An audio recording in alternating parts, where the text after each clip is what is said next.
Hi, it's Susan from Worldpeacefull, and this article I want to read is actually a paper that's been written by David McBride, and he was the whistleblower.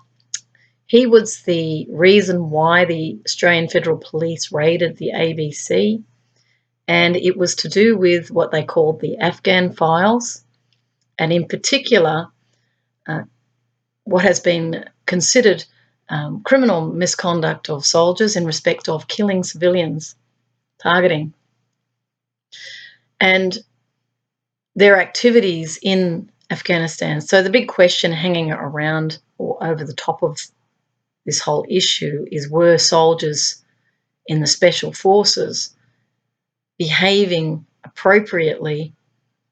Were they following protocols within the military? Or was there misconduct happening where civilians were being killed and that these would be considered murders, not to do with combat? And so what's happening for soldiers now, because war has changed, and for quite a long time now, it was a traditional standing armies against standing armies. You knew who the enemy was. You were confronting them on the battlefield. This is the First World War. Second World War got more blurred because there was fighting in cities. The minute they brought war into civilian areas, those battle lines became blurred. Now, Vietnam War, raised real issues of civilians being caught up in the conflict because the soldiers couldn't identify who was a soldier, who was a spy, who was carrying weapons. They didn't know, because sometimes tactics were used where the enemy, in their language, certainly not in mine, the enemy could look like a civilian and then do great harm. So then civilians became targets if they in any way looked suspicious, and it would have put soldiers on edge. They wouldn't have known who's who.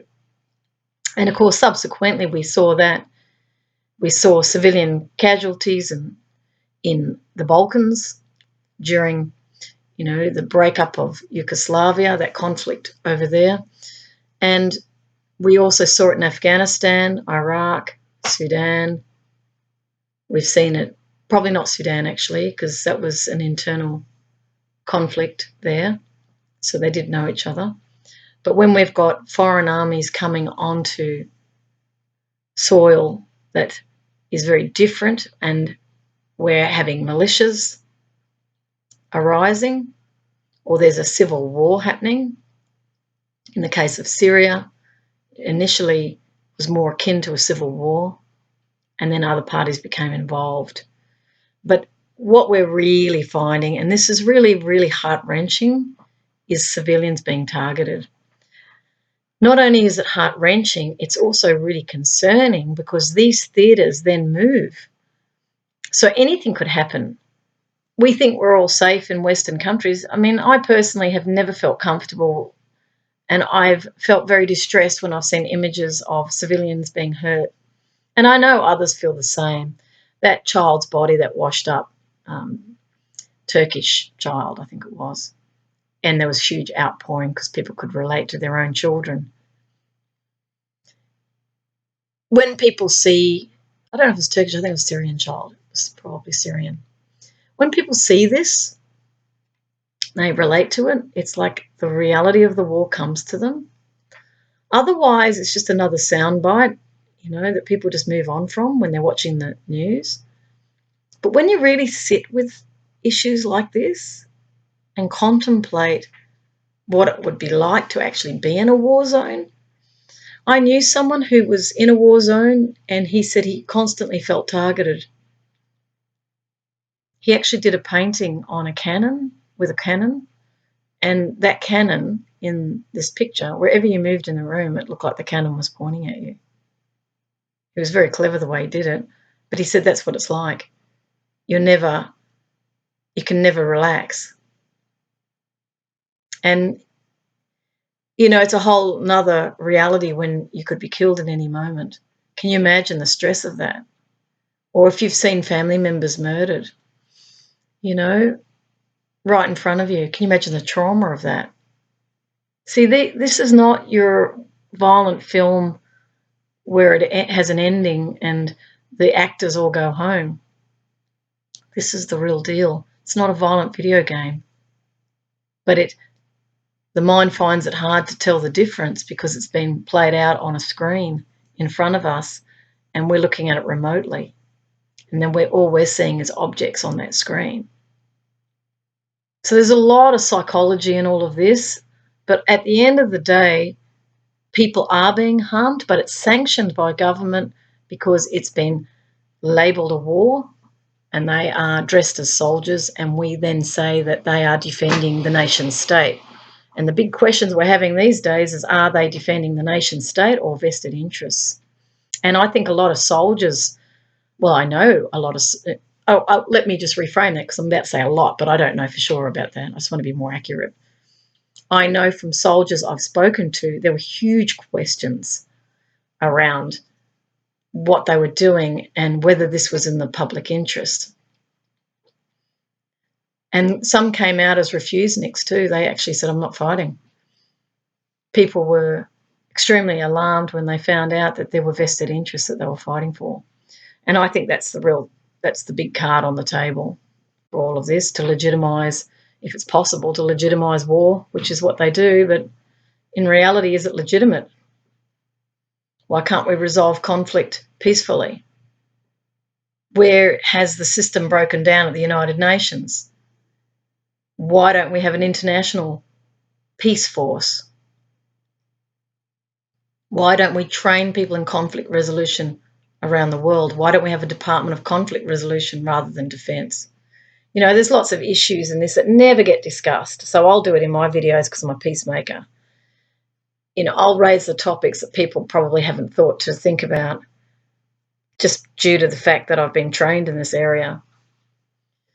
I know we can resolve all conflict with a willingness to do it, but the issues it's not about defence. It's actually, this whole industry's built up now. The industrial military complex has been built up around war because they're wanting funding from Department of Defence or tax money in order to continue to build their weapons because they're in a marketplace.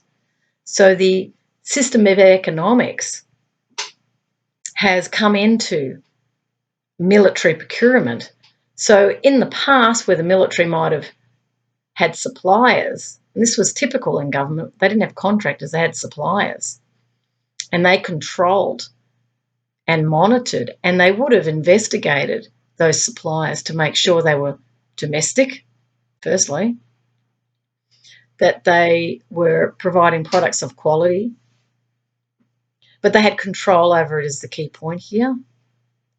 But when you sort of turn that procurement into a spun-off industry, where industries grow up who have got expertise, say, in making weapons. So they're not made internally, they're made externally, and they're big industries making millions, if not billions of dollars in wealth. That gives them power, gives them power of influence when money talks. So there would be a vested interest in expanding warfare, not contracting it, not minimising warfare, not making it a solution of last resort. So the whole doctrine of preemptive strikes then becomes the creating of a war through a preemptive activity, whereas under the rules of engagement before, it was always in defence. So the nuclear position was, what they said was mutually assured destruction. So we realised that if we both launch these weapons, we're all going to die because they're massive weapons of mass destruction, right?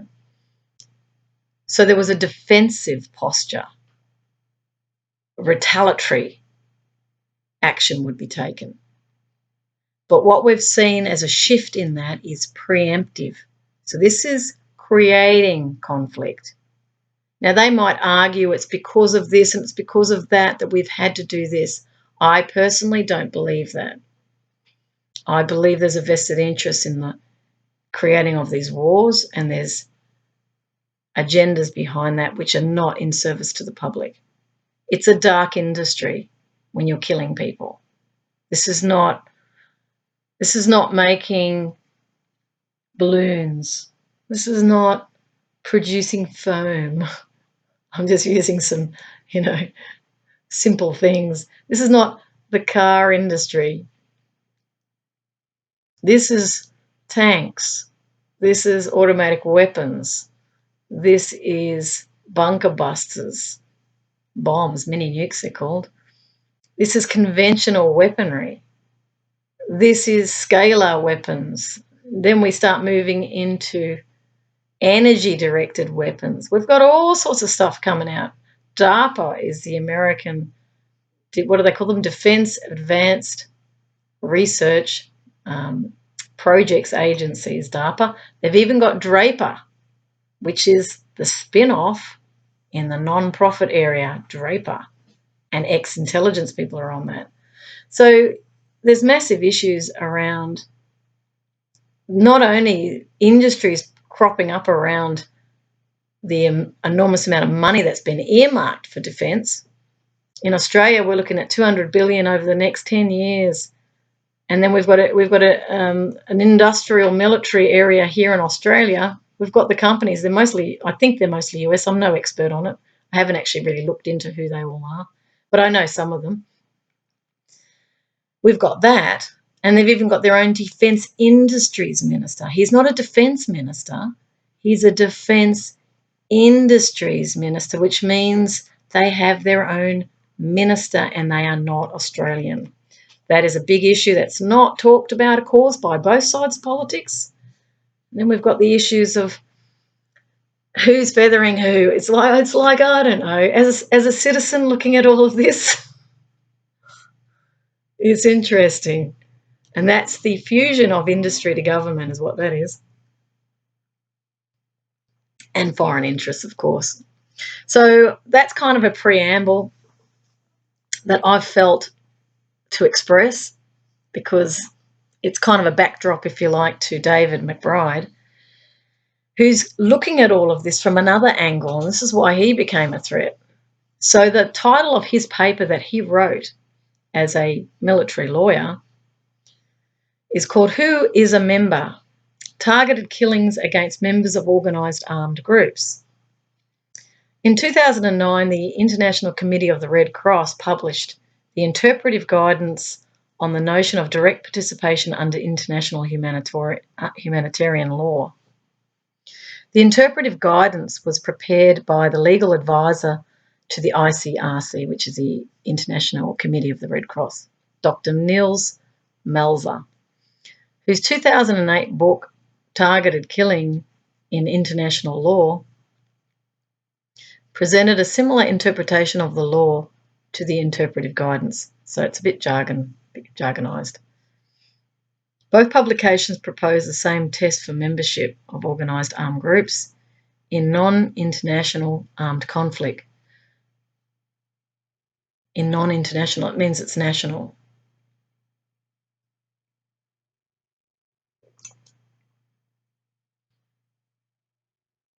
So it's within the confines of a nation state. I'm just analysing that.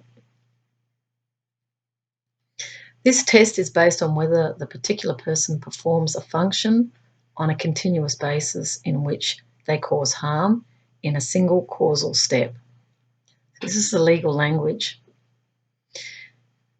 You have to then investigate, did they cause harm in a single causal step?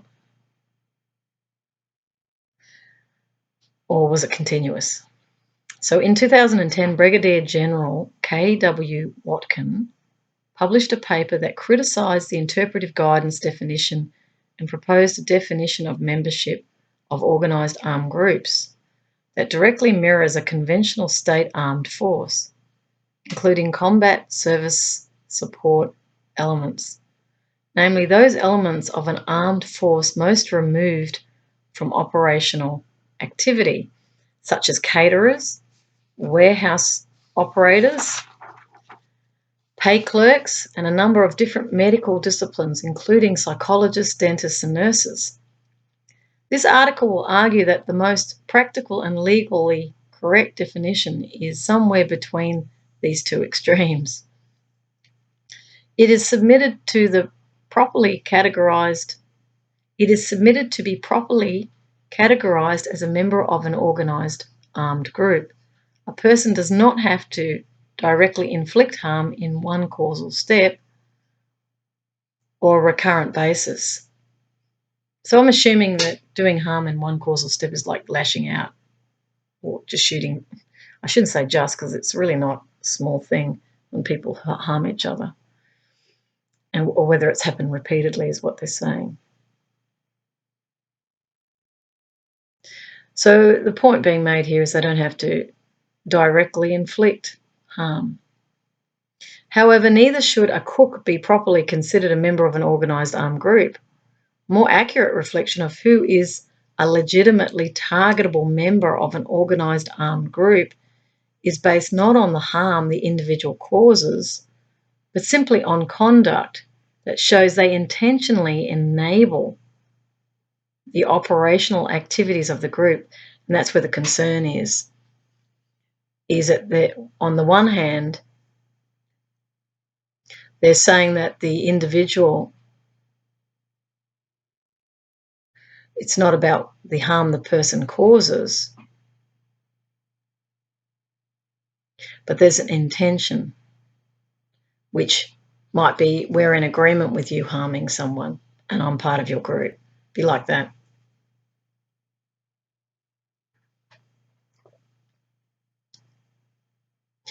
It is generally accepted that even in non-international armed conflict, there are combatants in the wide sense of that word, whatever they are variously called.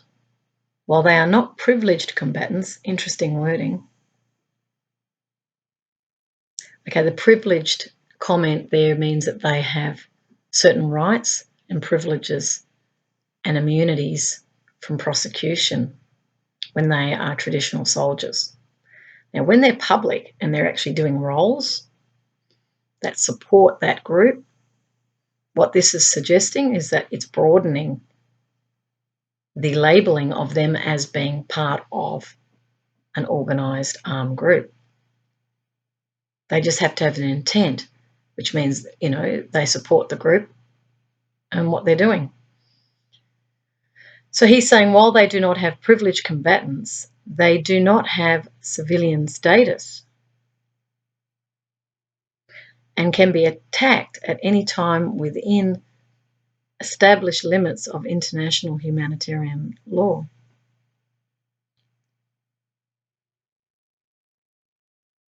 So that's interesting. They don't have civilian status, so that needs to be defined more. Members of organised, they'd have to be foreigners if they haven't got civilian status. Members of organised armed groups are part of this combatant class rather than civilian class. So the first thought there for me is the IRA. And you've got Fretland, what he was. So Fretland was political, but the IRA was the military wing of the IRA.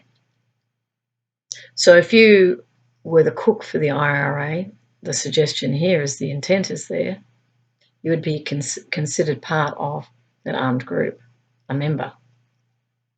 So members of organised armed groups are part of this combatant class rather than civilian. So they're differentiating between civilians and combatants.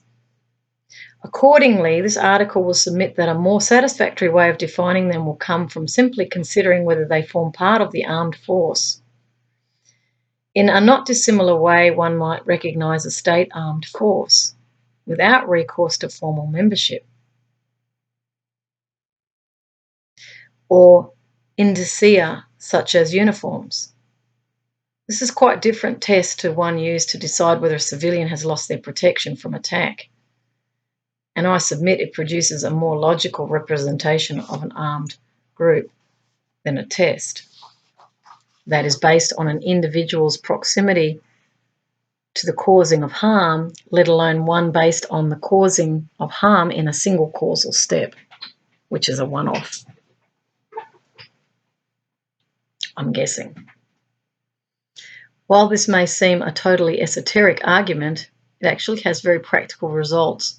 A narrow definition of direct participation in hostilities that requires a link to a specific attack and has a limited temporal element serves a useful purpose in that it acts to protect those civilians who commit the sporadic, spontaneous, or unorganised acts against state armed forces from deadly reprisals once the threat they presented has ceased.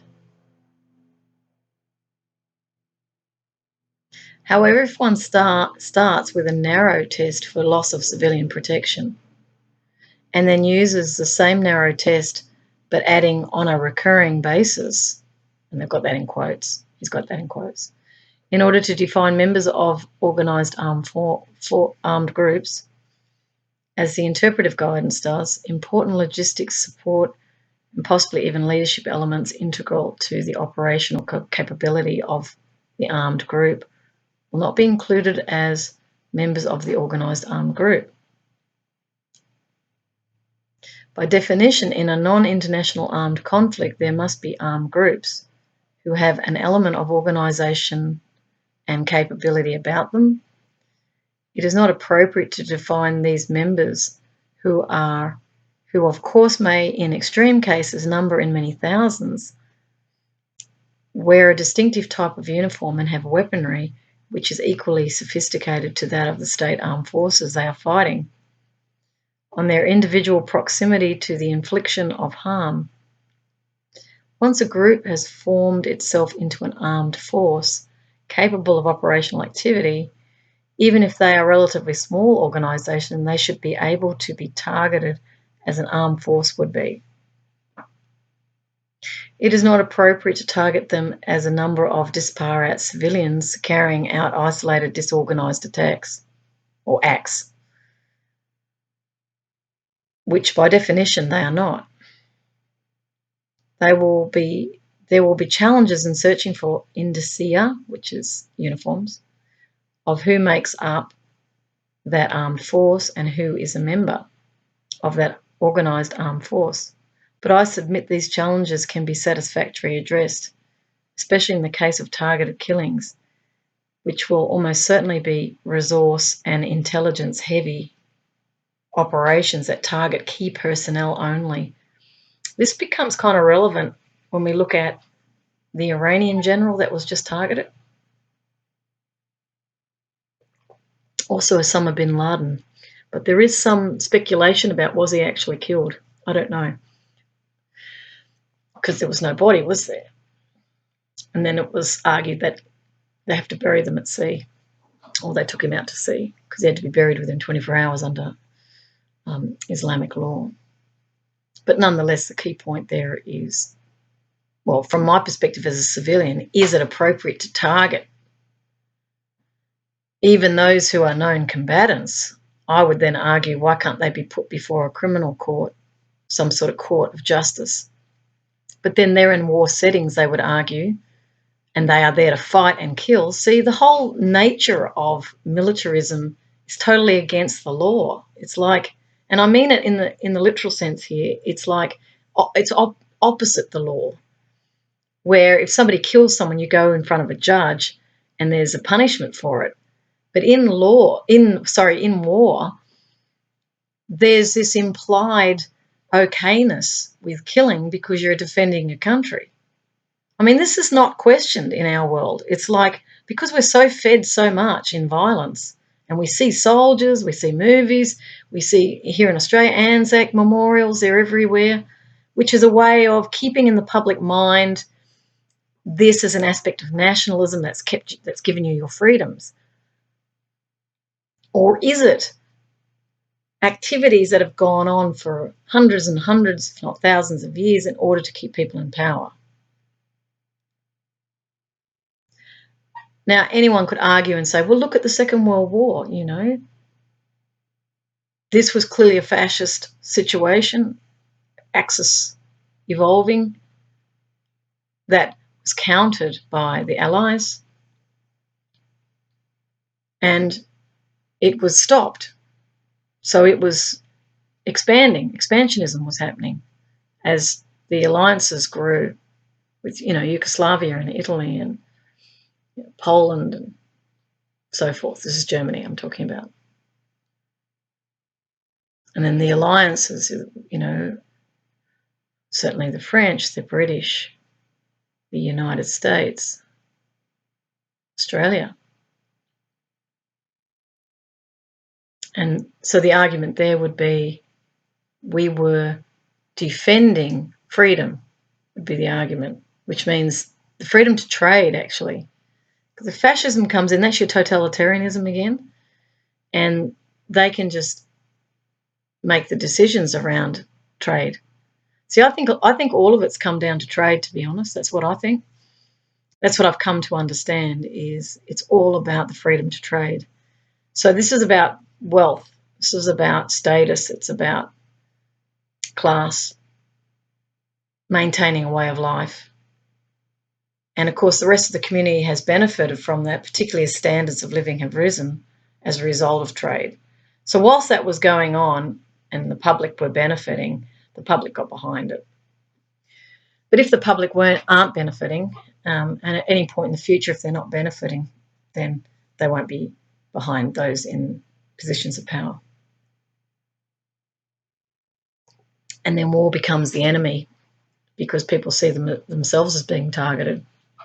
So that's just a little bit of a thought. Look, even with all my musings and all my videos, I could be right, I could be wrong, I don't know. What I'm doing is just sharing impressions as I'm going. And, you know, forgive me if I do get things wrong because I'm not in the military. So there's a lot I don't know. Maybe if I did know, I might see differently. I'm always open-minded to the possibility there's things I don't understand. There's also an openness to my own wisdom too, and insights that military people may not have had the opportunity to explore. So let's just look at this as just an exchange of ideas. So here I am reading from a soldier's writing who would have no question about war being legitimate. So I'll read on.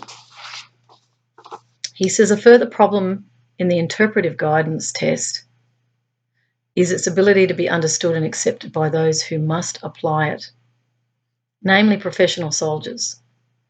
The definition includes legal terminology such as a single causal step and is also based on direct participation in hostilities, whose temporal and qualitative elements are highly uncertain and controversial.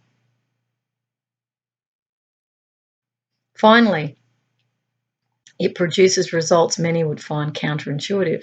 For example, unless a specific attack was being prepared, those who either make improvised explosive devices, IEDs, act as personal security details to key leadership figures, or recruit suicide bombers would not be considered part of the organised armed group.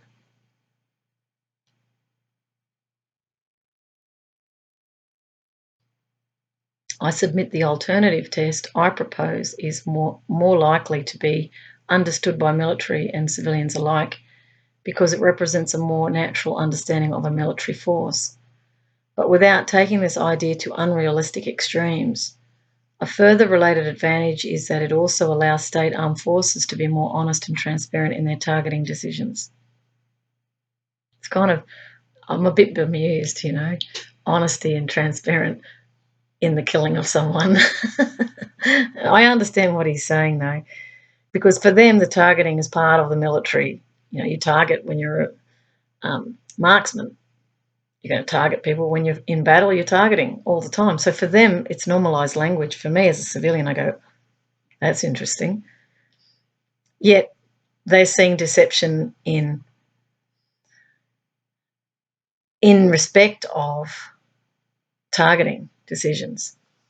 So he's asking for honesty and transparency, which in turn should increase public confidence in the targeting process. And really what that translates into is that the person that you've targeted, for example, the Iranian general, there's been subsequent information come through the media that he's a bad guy and he's done this and he's done that. Well, a lot of them have. You know, anyone who's in the military, particularly in a higher position, he would have killed many people. All Australian soldiers, American soldiers, you know, Russian, Chinese, anyone in a senior position who's in a leadership position, who's actually with the troops, let's say, is likely to have done a lot of horrendous things. So public confidence.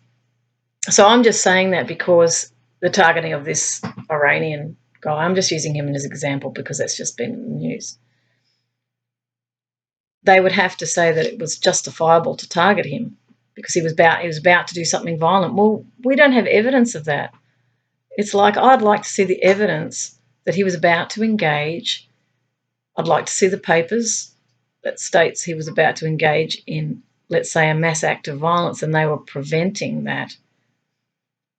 Because the thing is, people can spin anything in the public forum, and then they'll just say, well, sorry, it's national security. We can't tell you the source of that. So we don't know if it's propaganda or if it's really legitimate targeting, and that's the public confidence that David's talking about. We don't know what to believe. And what it also does on a deeper level is it's teaching boys, particularly males, that if he's a bad guy, you need to take him out. And even Trump used those words, take him out. He didn't go international criminal court or some sort of international mediator between US and Iran so that the civilians aren't killed or targeted. There's none of that because he's also been indoctrinated with a mentality that the bad guys should go. And men think like this. And I use the male and female things because I know women are not thinking like this. When I talk with females, they don't talk about war at all. If you talk to men, older men particularly, I was with Rotary, so I met a lot of soldiers in Rotary. They all talk about wars and particular campaigns, and it's a very male narrative. It's not a female narrative. We're not interested in the wars. We get concerned about them because it's these days particularly, it's civilians are being targeted. So I just wanted to bring in that because there's a lot more to this. And this is, again, where even soldiers need to be exposed to civilians so that they can hear another narrative outside of groupthink. Military is groupthink. You all think the same. Any group that says you must not question what I'm teaching you, religion is another. This is the truth. Questions are like disrespect. This is coming down from wherever.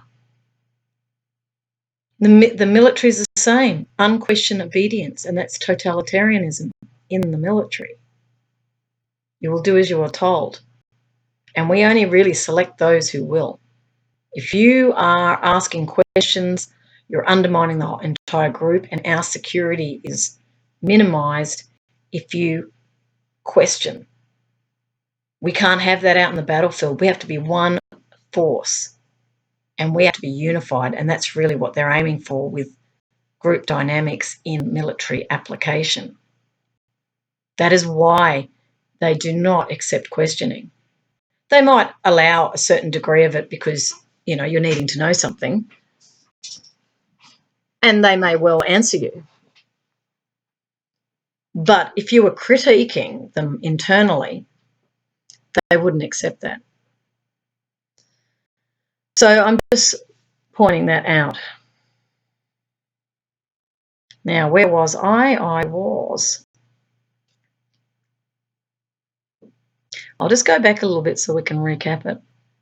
I submit the alternative test I propose is more likely to be understood by military and civilians alike because it represents a more natural understanding of a military force. but without taking this idea to unrealistic extremes. A further related advantage is that it also allows state armed forces to be more honest and transparent in their targeting decisions, which in turn would increase public confidence in the targeting process. I will further submit that both the major justifications put forward by the interpretive guidance to justify their narrow definition of members of organised groups are flawed. Firstly, I will argue that the test put forward by the interpretive guidance is not supported by either treaty or customary law. Secondly, I will seek to show that it is not an effective way of protecting innocent civilians, and that I believe that this can be better achieved by requiring high standards of verified evidence before targeting, rather than by imposing an illogically narrow test that is therefore likely to be disregarded. He's got here a structure. For the remainder of part 1, I will set out a number of preliminary matters, namely terminology, and my method for determining the law on this question. In part 2, I explain the difference between a harm-based test and a membership test, and then give a summary of interpretive guidance definition of members of organised armed groups. In parts 3 and 4, I will set out what I submit are the weaknesses of the interpretive guidance in relation to the definition of members of organised armed groups. In part 3, I will put forward the argument that under international humanitarian law, members of organised armed groups and civilians who have temporarily lost their protection are fundamentally different. And it is therefore not appropriate to use one definition to attempt to define the other. He's got in brackets, quite apart from the uncertainties in the latter's meaning. In part 4, I will argue that even if a harm-based test is used, the harm needs to include harm caused in more than one causal step. Part 5 is a critique of the Watkins alternative theory of membership, in which I argue that while it is a more correct way of defining members of organised armed groups, the test is both too broad and too imprecise. I'll just pause this for a moment because there's a little bit of noise in the background. Okay, I'm just coming back to this because there was a barking dog. Too loud. So again, he's saying part 5 is a critique of Watkins' alternative theory of membership, in which I argue that whilst it is more correct way of defining members of organised armed groups, the test is both too broad and too imprecise. Part 6 sets out what I believe is the most practical and correct test for members of organised armed groups in a non-international armed conflict. Part 7 is my conclusion, in which I will return to some matters raised in this introduction. This article deals specifically with targeted killings of members of organised armed groups in non-international armed conflict. For these purposes, I define targeted killings as the planned targeting in a non-international armed conflict of an individual not directly participating in hostilities at the time of their targeting, or at least not obviously so. That is only against those who have lost their civilian status rather than their civilian protection. So they've lost their civilian status. So my thought immediately goes to Palestine, actually, because they are without a state. They're stateless. So this can mean that they can be targeted and have no protection, and they are. There's great problems in Palestine. I just want to sit with Palestine for a moment because of the Israeli rhetoric around it.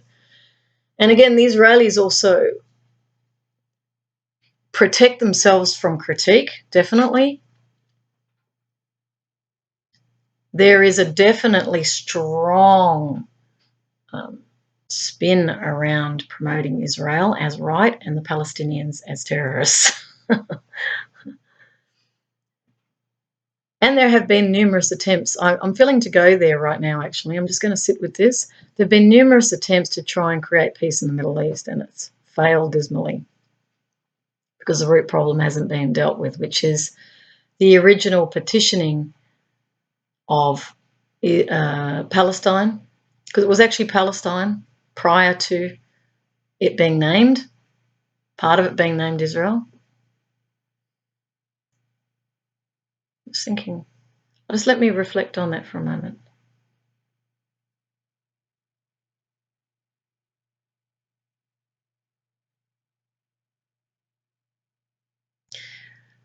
These groups, let's just go to Palestine and Israel, and let's just drop the labels. They're actually cousins. They lived and coexisted for 19 centuries. Although the so-called Israelis, Jews, Judaism, they were living in Europe and very flung out around the world. They were living in lots of different places.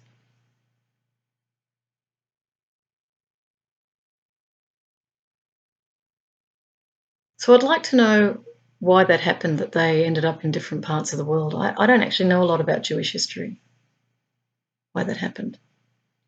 But anyway, nonetheless, the Zionist movement in the UK, they were the ones that organised for this petition to take place. The British petitioned Palestine.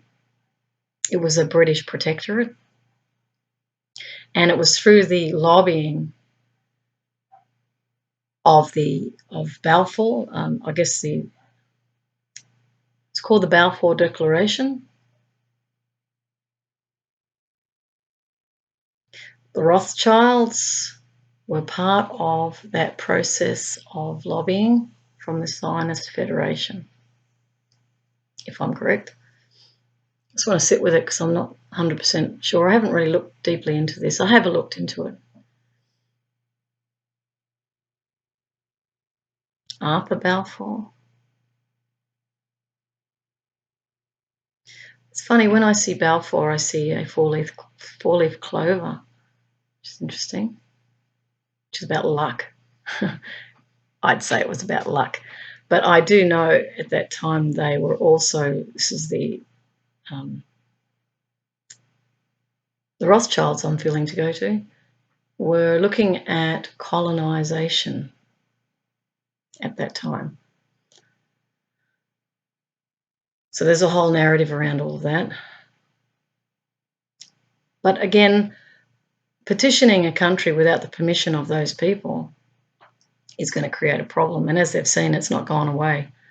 Even though millions left Palestine, Palestinian people left. They went into Jordan and other places. Driven out through the just being terrorised, really. Frightening. And the wars that cropped up through the other Arab nations around that area, feeling threatened by this very forceful group that came in, which were the Zionists and Israelis, Jews. There's a whole mix there as well.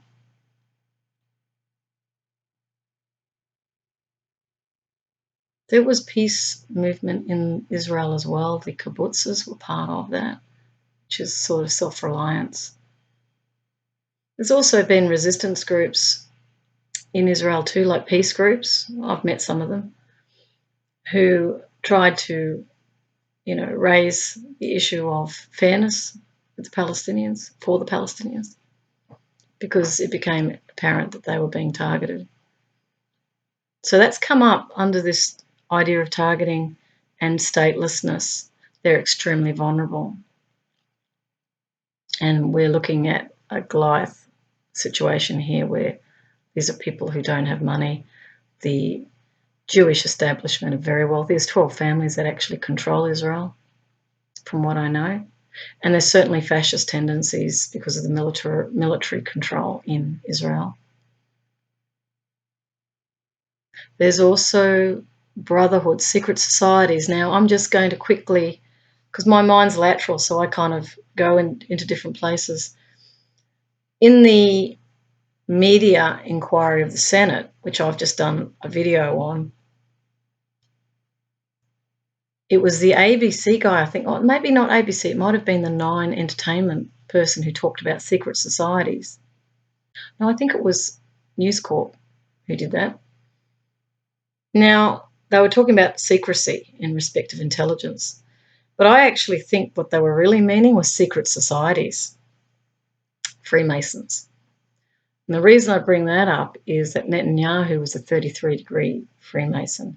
Now, this is another area of investigation, is the brotherhoods, the orders, Queens, the UK Queen. So the Freemasons, you see, were made up of royalty. And I believe those secret societies were places they could create oaths and do deals in secrecy. So the secret societies, if you like, are the word 0 point is coming to me, 0 point of secrecy. So the intelligence grew out of secret societies. The maintenance of power has been through these brotherhoods that look after each other. And they're all over the world, and they're often in positions of power. So when I heard that, that was kind of like a confirmation.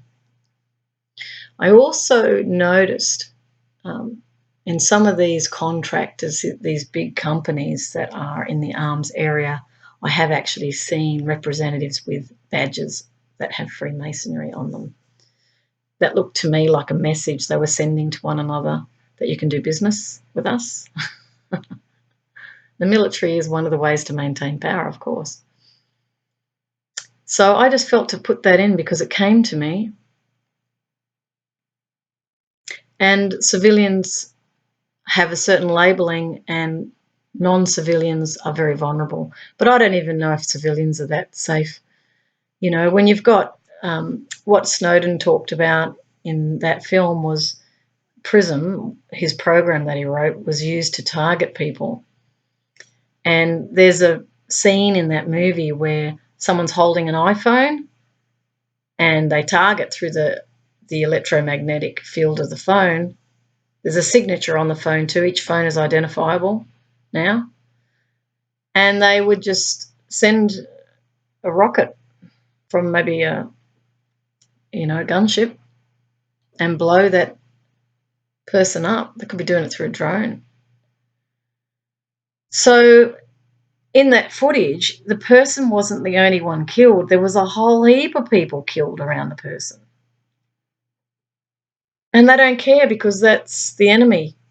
And that's the problem. They don't care.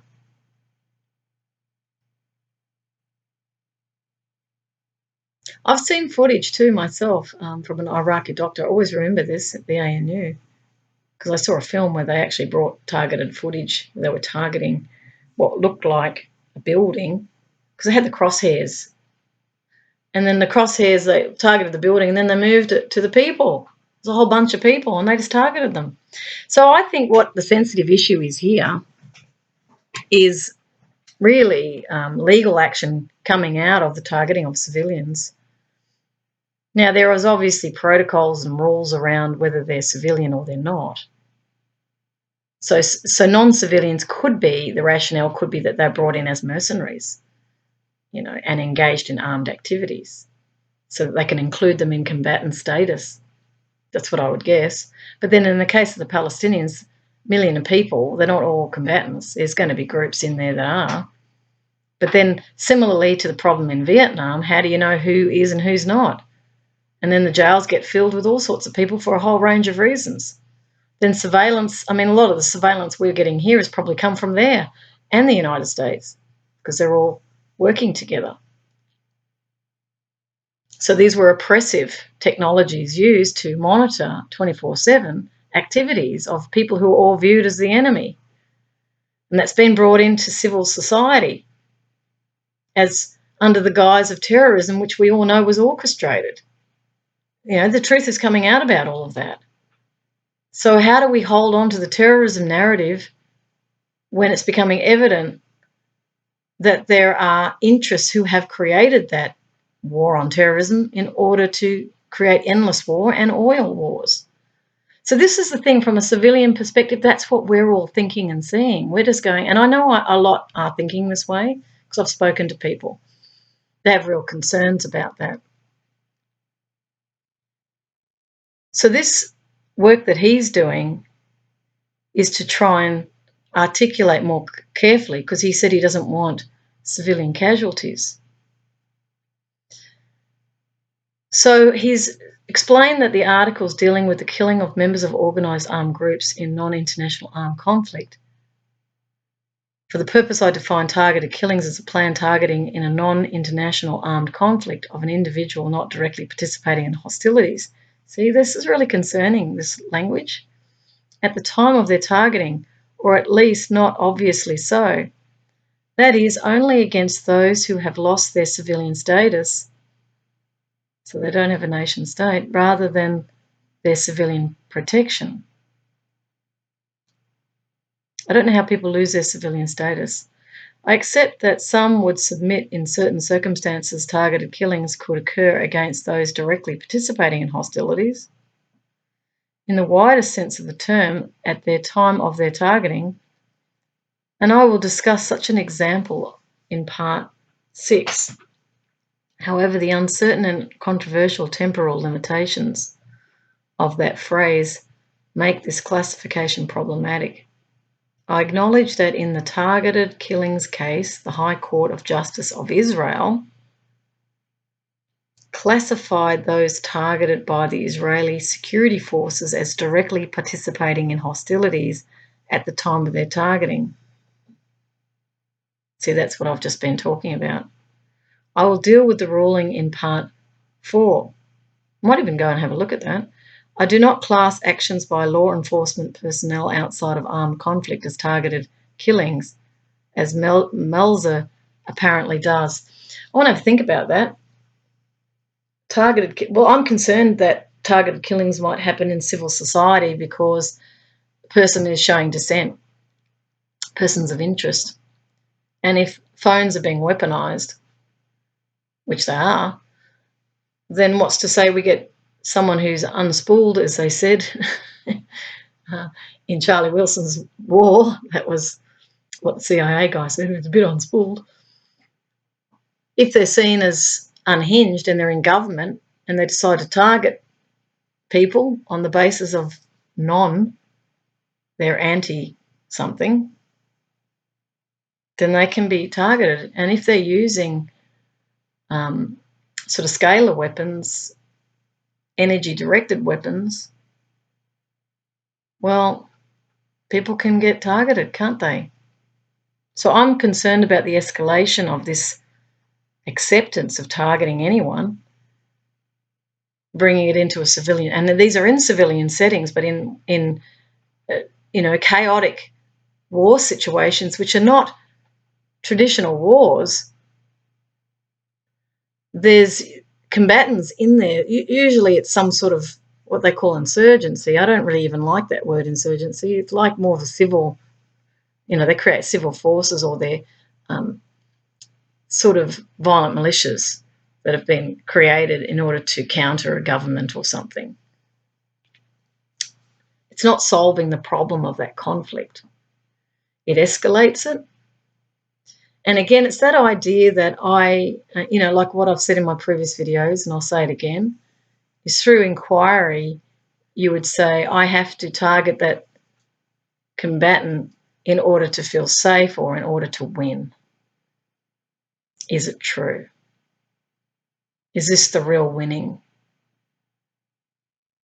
Or does it escalate it into a losing? Because if we're looking at energy response here, law of attraction, what you put out comes back. If you're putting out a negative in respect of this person has to go and then you go and do it, there's going to be an equal and opposite reaction energetically. That's why escalation happens, until you learn how to de-escalate. Positives must come in order to de-escalate the problem. But because of this idea of force, and that force is what wins, and then it becomes superordinate force through very powerful weaponry, or it becomes bullying, intimidatory force where the other capitulates, or it becomes a war which weakens the other party or even the civil society can be weakened if they are deemed the enemy. So that can be done through natural resources. It can be done through turning off the power. It can be done through water, essentials. So that's another strategic perspective in order that you either weaken the enemy or you come at it with very, very powerful force that frightens them and they capitulate. Because the idea is to get the other to give up. They're fighting against something, you're fighting against something. So it's very much an adversarial push. Everyone's pushing. Like what I used to teach in peace was, this idea of pushing against. And then I was teaching about flow. I was saying you've got to learn how to dialogue. Okay. So the Russians and the Americans come to mind, can they talk? Can they do the dance? Have different viewpoints? Yes, I can see that we've got to de-escalate the weaponry, because if it gets into the wrong hands, let's say it gets into paid militias who want full control, and we end up with a Dr. Evil. He came into my mind the other day, Dr. Evil. He's got his little island because he's very rich, because he made a lot of money out of the arms industry, and he's like, I'm going to take over the world. So let's threaten them with nuclear weapons, but we'll smuggle them out of the Russian, armory, and we've got some contacts in the US. We'll get those weapons because we've got spin-offs in the intelligence community who know how to get them. See, this is what happens when it all breaks down like this. It's no longer in government. That's why we had government, was to keep the people safe. But then these capabilities get privatized out, and then it's on a market. It all becomes the market. So this is what I'm saying. We have to talk about this issue because it's major. Anyway, those are the thoughts that came up through me reading this. This is the second time I've read it, but I haven't read it for a while. So they're looking at a case in Israel. I will deal with the ruling, he says. I do not class actions. Hang on. I do not class actions by law enforcement personnel outside. Yeah, I was going there. Depends. I'm concerned about police targeting people, definitely, because many of them come out of the military. I worked for the police for a short time, found out that many of them are ex-military. I actually talked to a policeman at a police station who was all for violence, the projection of violence and harming people if necessary, and he'd come from military. So I can see them as the same. If they've got people within their ranks who think it's all fine. We need to, because we're a police force. We're not a police service. And then if we get radical governments coming in who want to actually treat the police as militias because they expect an uprising because there's going to be scarcity or there's going to be, disruption, so they have to suppress all the people. And if there's even more darker agendas behind that, well, that's of huge concern. So there has to be legal parameters around all these things so people are not hurt. It is beyond the scope of this article to consider the conditions that create a non-international armed conflict or the question of geographical limits of such a conflict. While I acknowledge it is a further point of controversy, I will not consider whether similar but geographically separated armed groups can be part of the same organised armed group of a party to a conflict. Which I will consider international armed conflict. It is by analogy only. I do not consider international human rights law, assuming that in a non-international armed conflict, properly termed, the issue of classifying targets is governed solely by international humanitarian law, not human rights. This is why we need a global Bill of Rights. There needs to be enforcement around human rights because the human element, the people are being targeted and they're defenceless. They're not military people. Not only that, the trauma in children. I know someone who grew up as a 10-year-old with helicopter gunships going over their head, witnessing murders, seeing people dragged off to the front. He had trauma. He saw targeting too. He saw people doing it for fun. They were picking off other people because the country had been at war for a long time and it was just normal.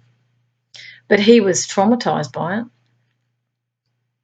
He never shot anyone. He said he shot over their heads. He always saw their mothers' faces. See, and it's the families that no one cares about the trauma of the child, but then the horrific things, the rapes that go on, mutilations that go on, absolute cruel acts that the public never hear about. I've been told of some of the most horrific things, and it's like, this is barbaric. This is like insane from a civilian perspective. It's absolutely horrifying.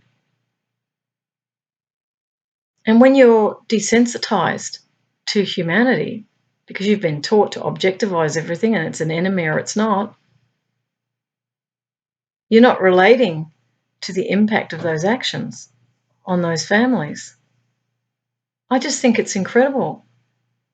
In civil society, we go, one person kills someone, it's hugely bad. It's like, this is terrible. That person for the rest of their life is always having criminal checks and, they're not going to get jobs very easily once they're out of jail. But it's highly concerning when a person takes another person's life. It's traumatic. And yet in the military sphere, it's normal because it's in defence of the public. Well, we have to question a lot of this. And, of course, that's where they wouldn't be liking the peace input here because it puts up a mirror that's just saying, well, hey, what are we doing? What's the objective here? What's the impact here? And is it really achieving what's been said? Is it for your highest good? Is it for the highest good of the people?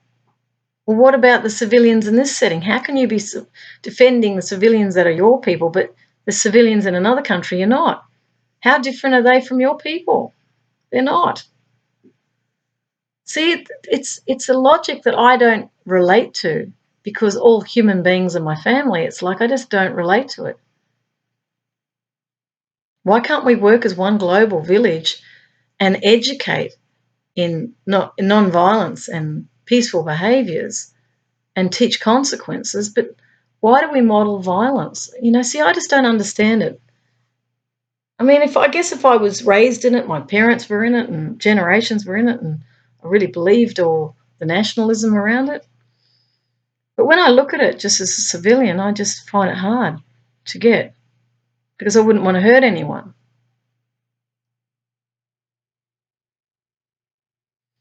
Anyway, he says he does make the point, I acknowledge that others would not agree with this approach in all situations. So he's talking about international humanitarian law.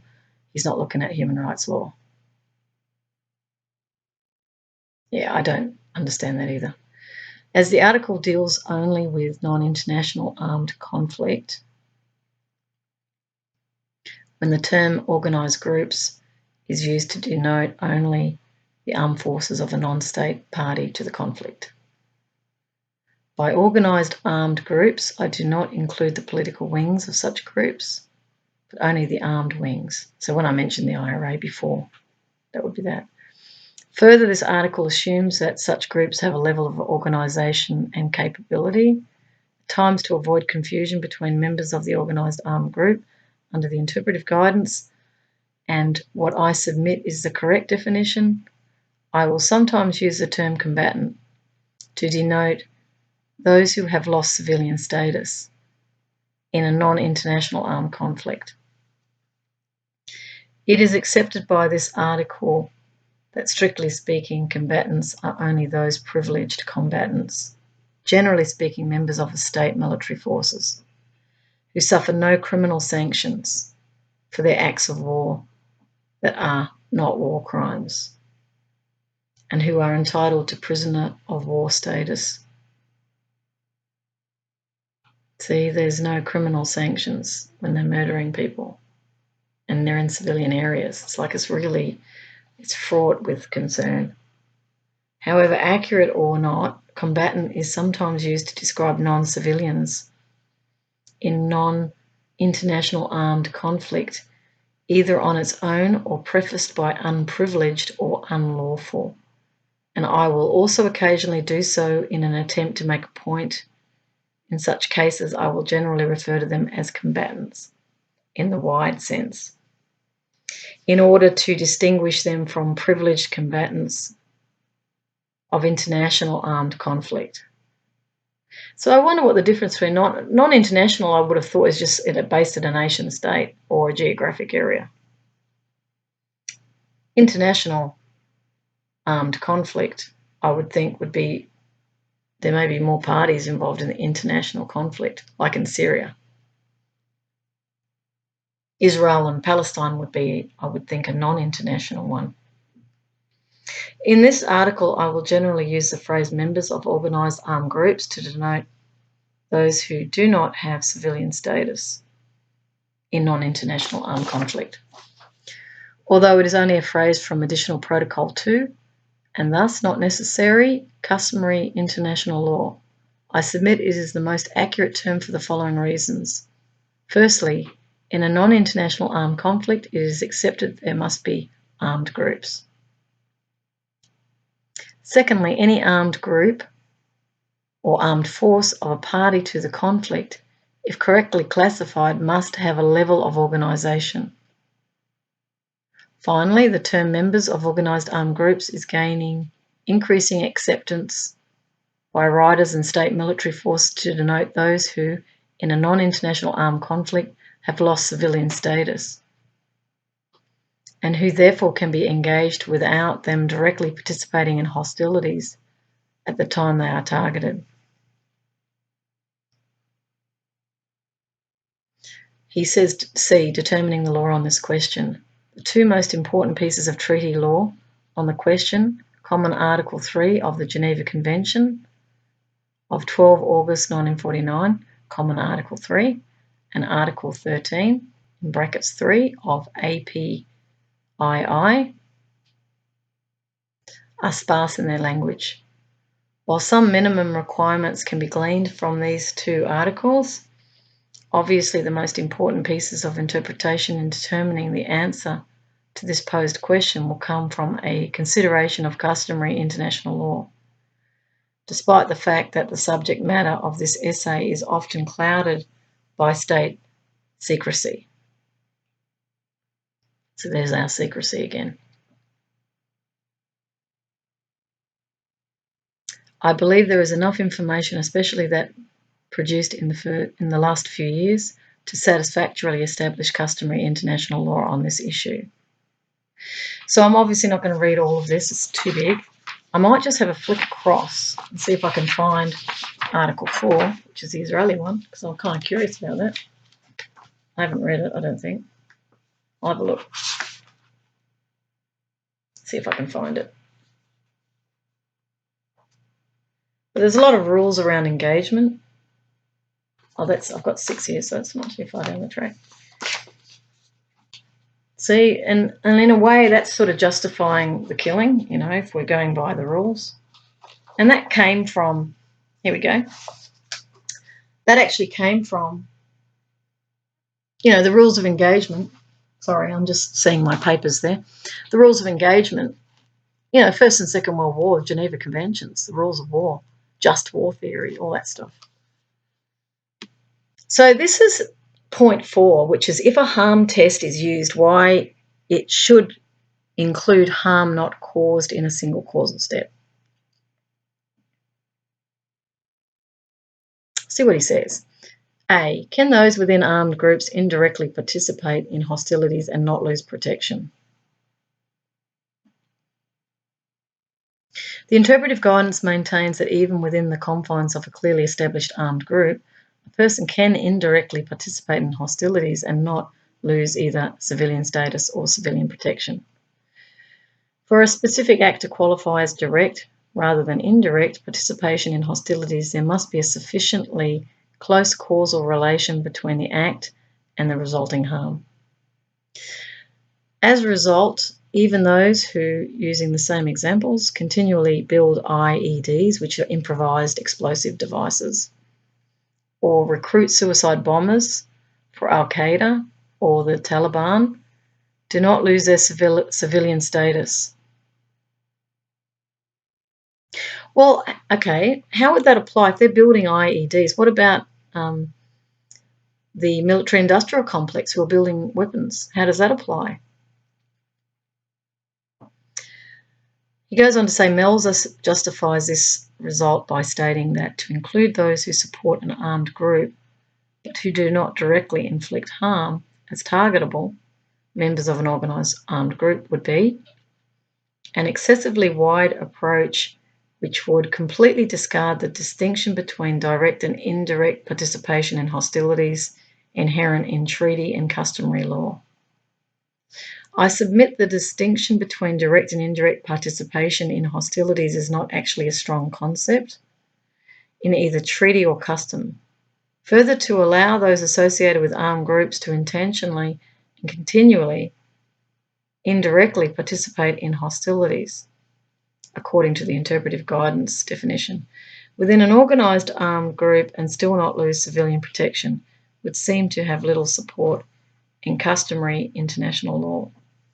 He's got here 1, does common Article 3 protection extend to those in organised armed groups who are more than one causal step away from infliction of violence?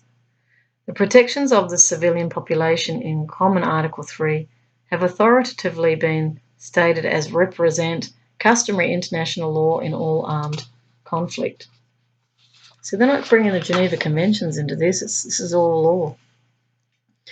If relevantly provides protection simply to a person's taking no active part in hostilities, the implication from common Article 3 is that those persons who do take an active part in the hostilities are not protected. This, of course, includes both combatants, not hors de combat, and civilians, HORS, that is, HORS, who actively participate if international humanitarian law otherwise allows, and this includes a requirement of a definite military advantage resulting from the attack, they can be lawfully targeted. See, it's working out who's in combat and who's not. God, it's confusing.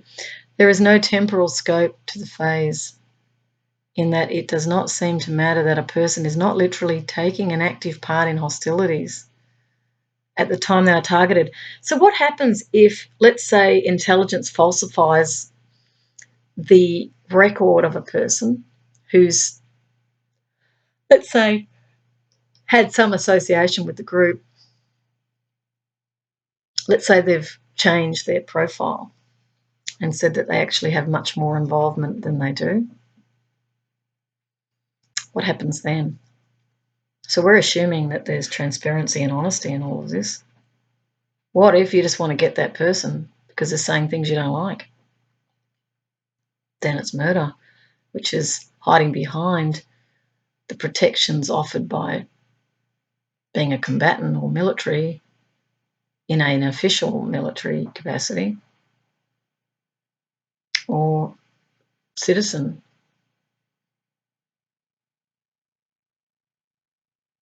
There is nothing to suggest, been reading all day. There is nothing to suggest that active in this context does not have its ordinary meaning, and it would seem the threshold is not high. Therefore, it would seem recruiting suicide bombers or building IEDs for a party to the conflict would be active participation. See, I see the arms traders in this as actively participating. That's what I'm saying.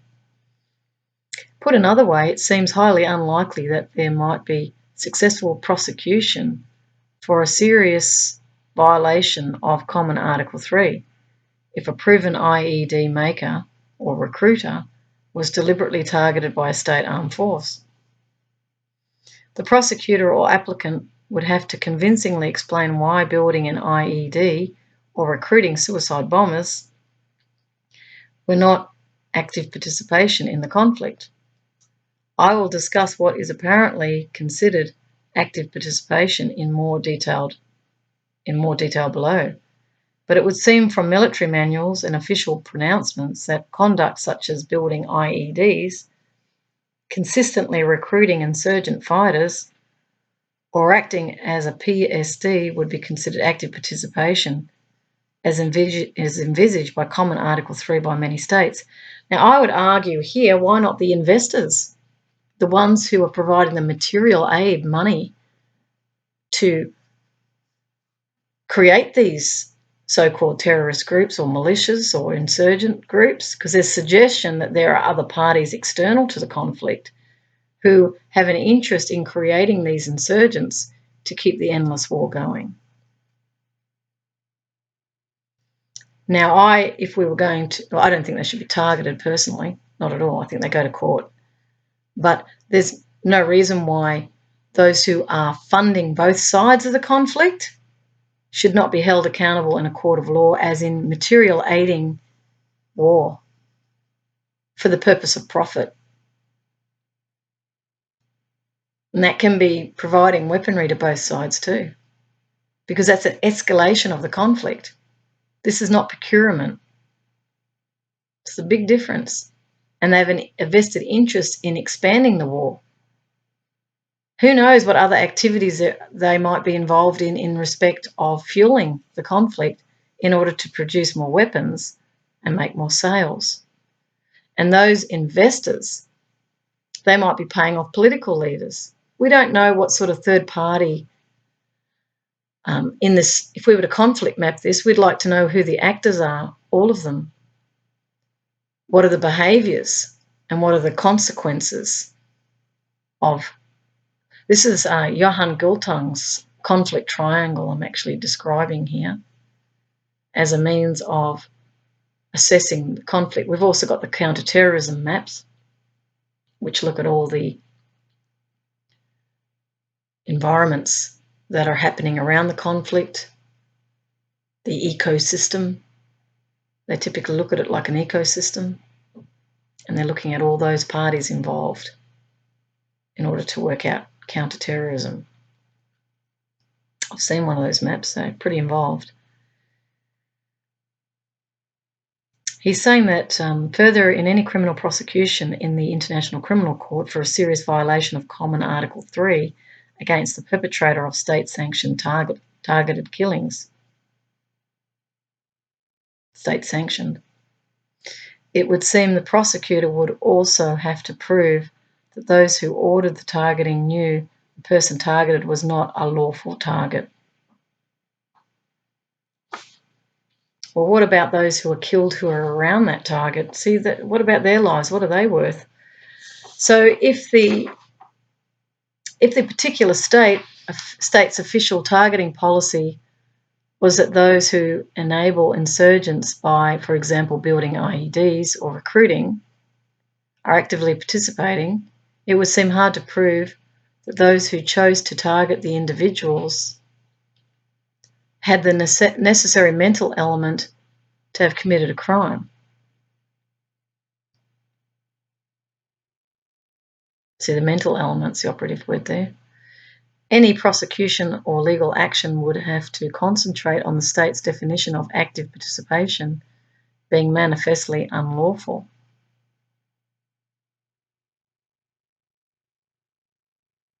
It's incredible.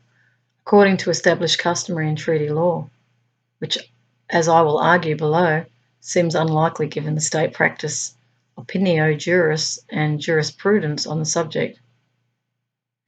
He's got as point 2, the accepted meaning of participation in hostilities. I'll just go there, and I know time's getting away. According to the commentary on Protocol 2, hostilities are acts of war that by their nature or purpose struck at the personnel and material of enemy armed forces. This is almost the same definition given to direct participation in a different place in the commentary. The commentary in the ICRC model, that's the International Red Cross manual, also specify that taking part in hostilities means engaging in hostile action. Thus, if hostilities means acts of war that strike at the armed forces or hostile action against the enemy, it is hard to imagine how any form of intentional participation in such, even indirect, could be protected. Whilst President Barack used the phrase indirect participation in hostilities in the targeted killings case to denote activities that were linked to insurgent activity, but not did involve the loss of protection. He used the phrase in a way that demonstrates how misleading it is. A civilian who sells food or medicine to unlawful combatants is taking an indirect part in hostilities. See, that's an outrageous statement, isn't it? It seems unsatisfactory that selling food or medicine to a member of an armed group, or the other examples given by President Barak, this was the Israeli president, could be acts of war that strike at the armed forces or hostile action against the enemy. The better view would seem to be that selling food or medicine to unlawful combatants would not be taking part in hostilities at all.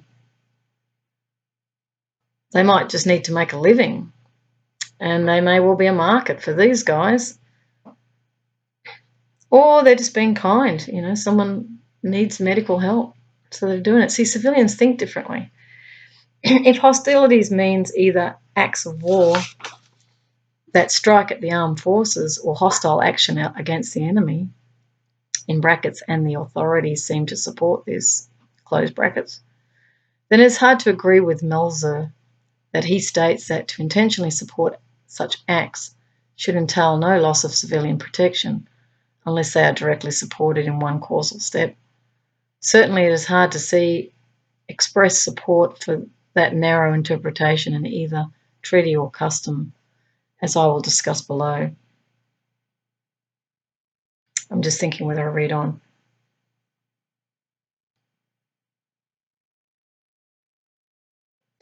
I won't read on. I think that's enough. I think I get the picture.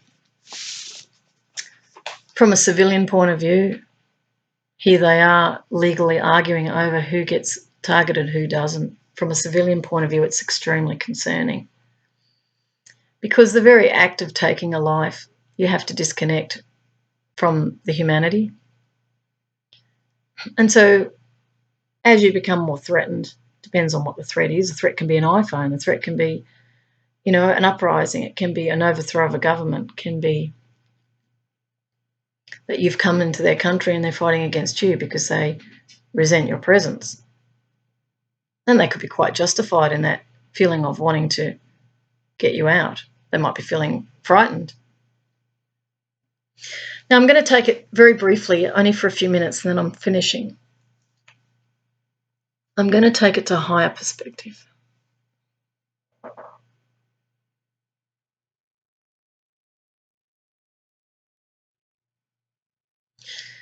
We live in a primitive culture globally that still believes that war is necessary. In more highly evolved cultures, there is no war. They model behaviours that they accept. And I've read this in literature, so I'm not coming from that perspective. The war mentality comes from fear. It's a culture of fear and a culture of violence, which is accepted universally around the world because it keeps getting marketed as heroic. In actual fact, you're taking another life. From a spiritual dimension, it's not sanctioned. No being is sanctioned to take another's life. If we're talking universal, sacred law, natural justice. What you do to another returns to the self. If you don't experience it in this life, you'll experience it in the next. Okay, there's reincarnation. It exists. It's also hard to judge these matters too because we don't know what's happened in previous existences. And this is where I'm going out there so the public won't get a lot of this, or some of them may. In a past incarnation, you may have harmed someone. In this incarnation, you may have to be harmed in order to rebalance cosmically. This is cosmic law.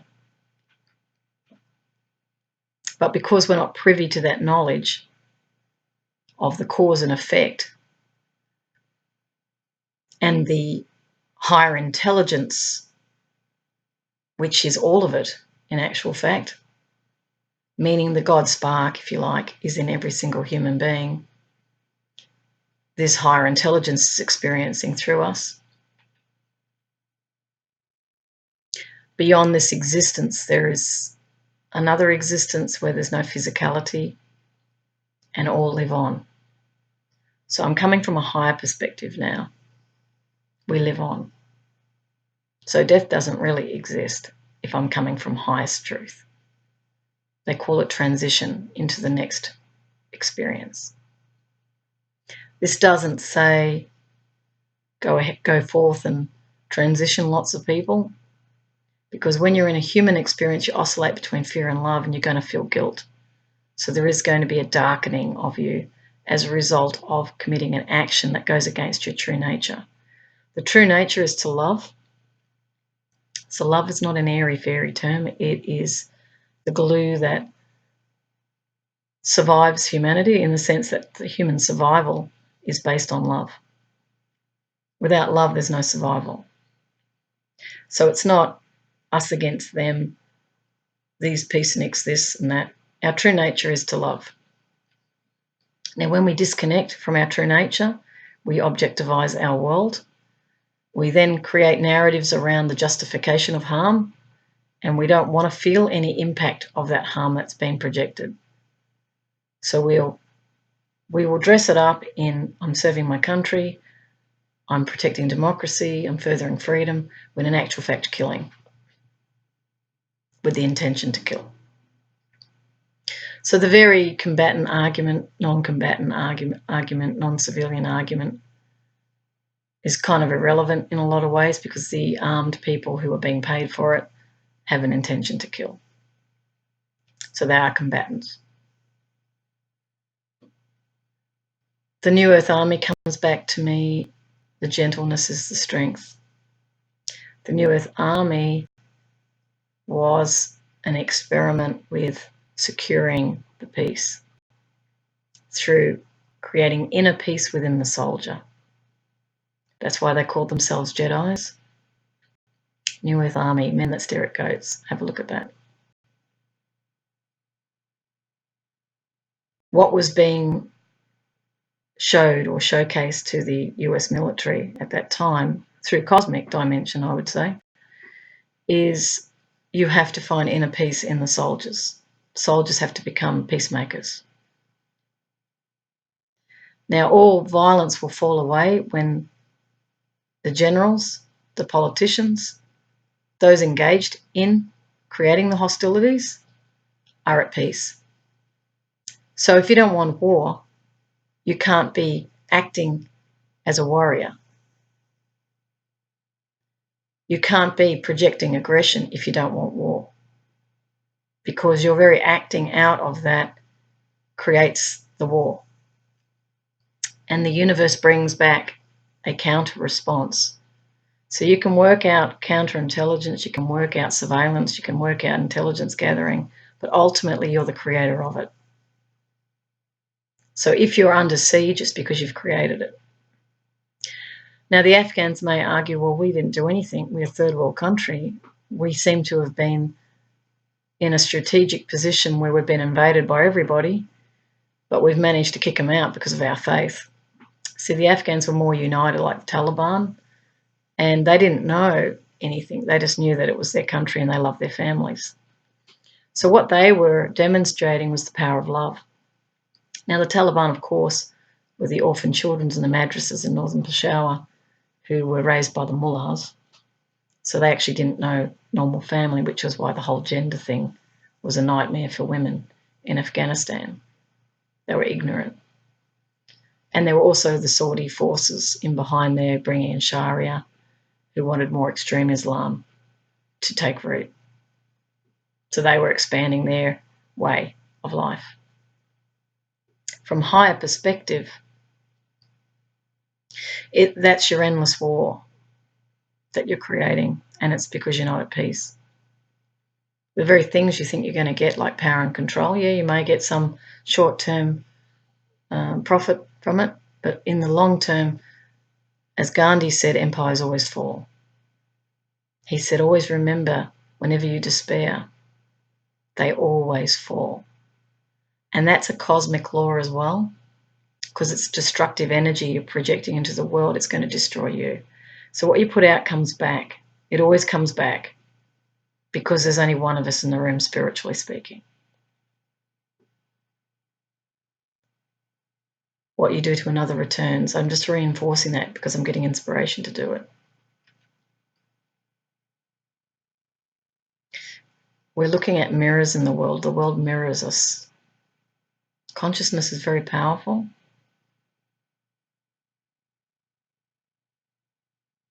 And there is always a consequence to one's own actions. As you seek to imprison people, you'll be imprisoned, one way or another. As you seek to harm others, you'll be harmed one way or another. But when you shift the energy and you start to look differently at the situation from a perspective of they are me, and then you look at reparations, and then you look at how can I make up to you what I've done to your country? How can I share with you things that are going to benefit your children, like education, cleaning up the mess that was created, taking responsibility for one's own actions? You can change karma that way. Unconditional love is actually the way to dissolve karma. And all karma really is what you put out comes back. It's not a punishment or anything like that. It's a universal response because everything's a mirror. The universe literally mirrors back. So I just wanted to share that aspect. So I'm just sort of exploding out of this narrative, which is the conventional way of thinking about war, into a higher perspective, which brings the responsibility always back to the ones creating it. No one should be targeted. It's murder. There is no enemy, only unquestioned thinking in the fog of war. If you want truly to create peace and security on the planet, you have to seriously examine the whole war doctrine, which has not brought peace to the planet, which is evident today. It's only brought pain and misery, and it's created industries that have become concentrated in wealth.